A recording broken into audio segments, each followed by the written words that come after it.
All right, physics. So we're going to do a lot of graphing, and graphing is a primary way that we can understand a data set and make predictions about how we can model that with math. Right? So math for us is a way of describing the world around us, and graphing is the connection between the data and that mathematical model. So if you're comfortable with y equals mx plus b, we're going to do a bunch of that, and that's really as complex as it gets. But it's a good way to think about data. So what I'm going to try to do is walk you through the analysis of how to graph data in Google Sheets and how to fit a curve to it, so that gives you some idea. And if you get comfortable doing this, it's a really handy shortcut. So you can do this with any stuff, and we'll try to do it a bunch in this class because it's a way that we can get to represent data. So what I'm going to do is I'm going to go to someplace in Google Drive, and it doesn't matter, I'm going to open a Google Sheets. In this case, I'm happy to share with everybody, and I'll get something that looks like this. You're going to have some data. I just have some that I had in my clipboard, so I'll paste that in there. This is totally fake data, so it's going to come out to be a perfect curve. Your data should be messier. All right, welcome to science. That's what it's all about. So now I've got my data, so I'm going to make a graph, and then set the parameters on a graph so that it makes sense, and then fit a trend line to get an equation out of it, hopefully at the end. So here's how we go about it. So first thing I'm going to do, notice I put my data in columns, and I'm going to have what I want on my x-axis first and what I want on my y-axis second. So I'm going to highlight these two, and then I'm going to say insert chart. And it's going to give me the wrong chart, right? So it doesn't know, so it takes a wild guess and thinks maybe I want this kind of chart, which I don't, right? So what I want to do is over on the right-hand side, I have the chart editor, and I have my setup and customizer. We're going to need to use both of these. So line charts are handy, but always, unless you're told otherwise, always we're going to use scatter plots. So scatter plots are just going to show the data points and where they are. So this is a better representation of the data. You can see I have these 1, 2, 3, 4, 5, 6, 7, and they do not take a linear path, right? So we're going to figure something else. So the vernacular that Google Sheets uses is confusing. But anyway, we have an x-axis. So in this case, it's my data point. So notice this is the label that I put in this first cell here, in this A1 cell over here. That's what's going to show up here. So this is my x-axis. That's what I want there. That's good.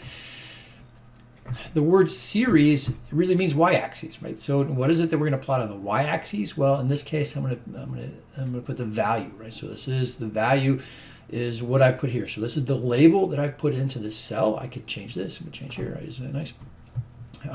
And because I used headers, I'm going to make sure this is clicked. So now I have the correct x and y axes going on here. Notice that it converted the numbers into in a scientific notation, right? So if you're not familiar with this, so this 1.00 e plus 7, this is my shorthand for saying this is 1 times 10 to the power of positive 7. And this is the way your calculator works too, so it's a handy shortcut. You don't have to write the times 10 to the power of, you just put an e in there. It means the same thing. Okay, a couple things I want to check. So sometimes it makes other mistakes when doing it. So first thing I'm going to do is I'm going to make sure it's a scatter plot. Then I'm going to make sure it's got the right x and y axes. And then I'm going to make sure that it's treating these values along this x-axis as numbers. So I want it to be treated as numbers. Sometimes it thinks it's text, and then everything gets all messed up. So what I'm going to do, I need to check. I'm going to go to the Customize menu, and where is this? I think this is in horizontal axes. Yep, horizontal axes. I'm going to check to make sure that this is not checked. So where it says treat labels as text, that needs to be unchecked. Right? So this is good. So that's where it needs to be. Sometimes it does this sort of when you least expect it, right? Welcome back to Google. So that's the way it goes. Okay, so it's good. So now I want to do a couple things. I want to get a trend line out of this and look at the r-squared value. And if it was goofy, I'd try to get an equation out of it. So things I'm going to do. So next, I'm going to go to the series, and I'm going to add a trend line. When I add a trend line, it gives me a bunch of options, right? So this is a linear trend line, right? That doesn't look good, right? And this is what we're doing, right? So now we're fitting a mathematical model to it, and the computer's doing all the hard work for us. So we're just going to try to find a model that makes sense. I don't know, I'm trying another one. So exponential, okay, that looks good, right? So it hits all my points. So I'm going to give that one a try. So I'm going to stick with that. You can change the line thickness, who cares? But label is really helpful. So label, I'm going to say use the equation. Notice it's giving me an equation here. So this is the exponent came up with 0.5 times the lowercase e. Notice the lowercase e. Now remember that's that value is like 2.6 something. So that's a lowercase e to the power of 2.41. Yeah, I don't know. So that's kind of goofy. The second thing I'm going to do is I'm going to show the r-squared value. So r-squared is a value for how well the curve fits, but be careful with this, right? So by itself doesn't really mean too much. If I wanted to compare two different ones, then I could say one has an r-squared value. We can have things that have an r-squared value of 0.95 and it's a bad fit, right? So be careful about the r-squared value. So now we can try another one. So let's try logarithmic. So that doesn't look particularly good. We can try power series. That's the best it could do. And that's not so good. We could do a polynomial. So look at this, it comes up and down. It's not so good. So I'm going to stick with exponential. So I don't know, it seems reasonable. And this is what I'm going to ask you to come up with whenever you do a graph. So I'm going to ask you to do a couple things. One is to fit some sort of line to it that makes sense, right? So it can be a line of best fits for a straight line, but if it's you don't want to take a graph which is obviously a curve and put a straight line on it, so that just doesn't make sense.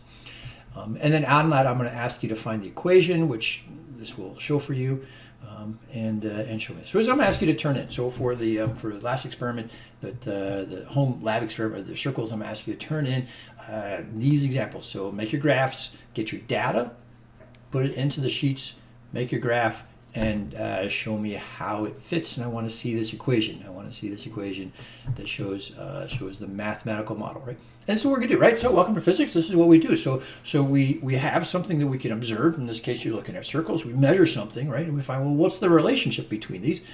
And the way we find that mathematical relationship is that we draw a graph. And we say, well, how do I get something to fit on this graph, right? And if it's a straight line, it's y equals mx. And we'll add a couple of more sophisticated things into there, but that's pretty much as tricky as it gets. So measure, graph, math.